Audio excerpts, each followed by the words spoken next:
Hello everybody, Andy here again. Right, this is a response to a video called the Community Collaboration The Big Book Read by a young chap called soemochris, and his idea, because I think he comes from Britain so he's obviously a good man, I think his idea was to get everybody to read one page of a book. I think originally what he wanted everybody to do was to read, he was going to read the first page of each book and then somebody read the second page, etc. But lots of people have done responses and just read the first page of one of their favourite books, and got me thinking about that sort of thing in general, because what's the first page of a book for? The first page of a book is there to get you involved, isn't it? To grab your attention and make you want to read the rest of it. So I've picked up, to cheat a little bit, because I'm going to read a page of a book I'm reading at the moment, and the first page of that sort of grabbed me are the first couple of paragraphs, and then I'm going to hopefully, if I get the chance, read a couple of sort of quite classic ones which I think sort of follow the same way. So I'll read this first page of the one. I'm afraid I'm going to have to wear these silly little glasses because I'm getting a bit old nowadays, you know.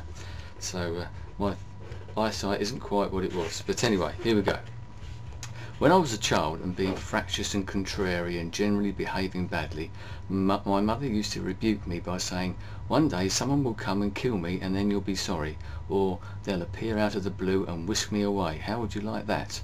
Or "You'll wake up one morning and I'll be gone, disappeared, you wait and see." It's curious, but you don't think seriously about these remarks when you're young. But now, as I look back on the events of that interminable hot summer of 1976, that summer when England reeled, gasping for breath, poleaxed by the unending heat, now I know what my mother was talking about. I understand that bitter dark current of fear that flowed beneath the placid surface of her ordinary life, how it had never left her even after years of peaceful, unexceptionable living. I now realise she was always frightened that someone was going to come and kill her, and she had good reason. Well, that book is, what do I get for it? It's a new book by William Boyd, a very, very good writer. He is a British writer. The particular book's called Restless Rights. The next one, I'll read you. I'm sure you'll recognise it. I won't tell you what it is, but I'm sure you're going to know what it is anyway. One of my favourite books, and one that I've read several times, and maybe I've now picked it up and might start again. It was a bright cold day in April and the clocks were striking 13. I bet you know what it is already. Winston Smith, his chin nuzzled into his breast in an effort to escape the vile wind, slipped quickly through the glass doors of Victory Mansions, though not quickly enough to prevent a swirl of gritty dust from entering along with him. The hallway smelled of boiled cabbage and old rag mats. At one end of it a coloured poster, too large for indoor display, had been tacked to the wall. It depicted simply an enormous face, more than a metre wide, the face of a man of about 45, with a heavy black moustache and ruggedly handsome features. Winston made for the stairs. It was no use trying the lift. Even at the best of times it was seldom working, and at present the electric current was cut off during daylight hours. It was part of the economy drive in preparation for Hate Week. The flat was 7 flights up, and Winston, who was 39 and had a varicose ulcer above his right ankle, went slowly, resting several times on the way. On each landing opposite the lift shaft, the poster with the enormous face gazed from the wall. It was one of those pictures which are so contrived that the eyes follow you about when you move. "Big Brother is watching you," it said. The caption beneath it ran. There you go. That's obviously, I'm sure everybody recognises that one. 1984 by George Orwell, another favourite book of mine. One last one, very, very quickly. If I get into trouble, I'm cheating really, aren't I? To see if you know what this one is. When the day that you happen to know is Wednesday starts off by sounding like Sunday, then there is something seriously wrong somewhere. I felt that for the moment I woke, and yet when I started functioning a little more sharply, I misgave.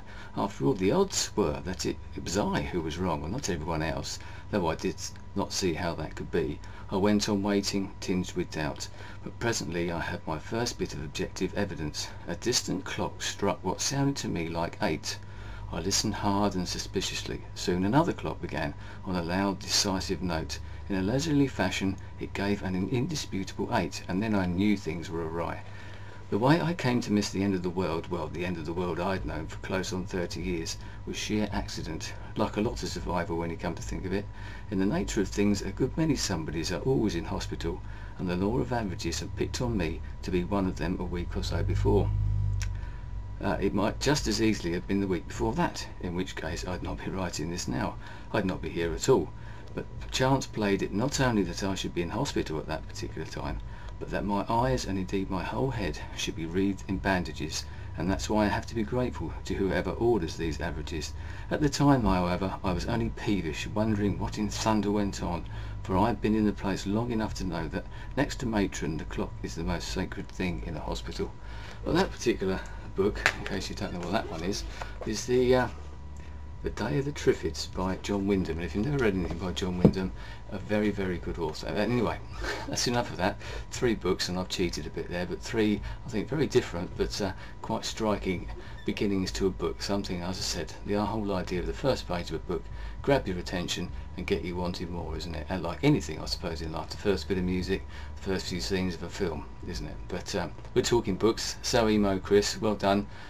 His community collaboration, a big book read. Why don't you get involved? Check out his channel. As I said, soemochris. I'll put a little link up here. Is it that way or is it that way? I can never remember.